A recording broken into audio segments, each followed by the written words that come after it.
नीले आसमान में एक छोटा सा हवाई जहाज उड़ रहा था। उस जहाज में इस्ला अपनी प्यारी बिल्ली व्हिस्कर्स के साथ बैठी थी। सब कुछ शांत और सुंदर था। जब अचानक धड़ाम, एक जोरदार आवाज हुई।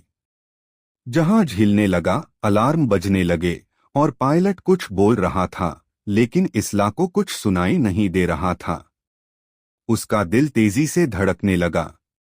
इस्ला ने बिना देर किए अपनी बिल्ली को गोद में उठाया, पैराशूट पहना और जहाज से छलांग लगा दी। तेज हवा उनके चारों तरफ थी, लेकिन कुछ ही पलों में फटा। पैराशूट खुल गया और वे धीरे धीरे नीचे उतरने लगे। वे जिस जगह उतरे वह एक अजीब सी दुनिया थी। वहां की घास चमकीली थी, फूल बड़े बड़े और पेड़ बहुत छोटे। ऐसा लग रहा था जैसे सब कुछ किसी बौने की दुनिया से आया हो। थोड़ी ही देर में कई छोटे छोटे अजीब जीव झाड़ियों और पत्थरों के पीछे से बाहर आए। किसी के कान नुकीले थे, किसी के पीठ पर खोल था और कोई फूलों की पंखुड़ियों से बनी टोपी पहने था।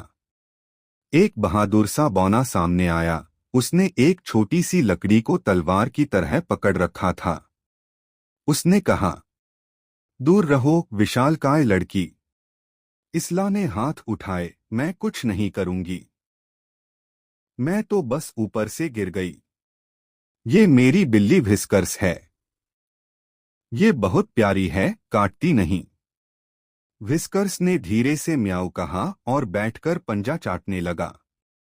लेकिन छोटे जीव अब भी डर रहे थे। तभी इस्ला को याद आया कि उसके बैग में कुछ खाने का सामान है।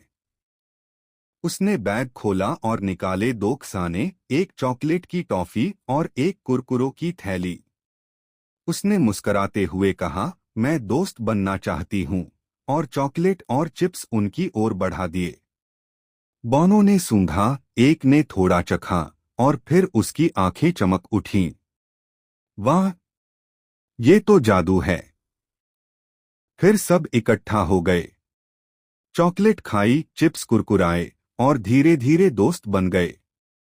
वे सब इस्ला और व्हिस्कर्स से बातें करने लगे, अपने घर दिखाए और फूलों से बनी व्हिस्कर्स के लिए एक प्यारी सी टोपी भी बनाई। उस दिन से इस्ला और उसकी बिल्ली उस छोटी सी दुनिया में सभी की दोस्त बन गए। वे पुल बनाते, कहानियां सुनाते और सभी को चॉकलेट कुकी बनाना सिखाते। इस्ला को अपने घर की याद तो आती थी, लेकिन उसे अब एक नई जादुई दुनिया मिल गई थी, छोटे दोस्तों से भरी, नए चमत्कारों से भरी।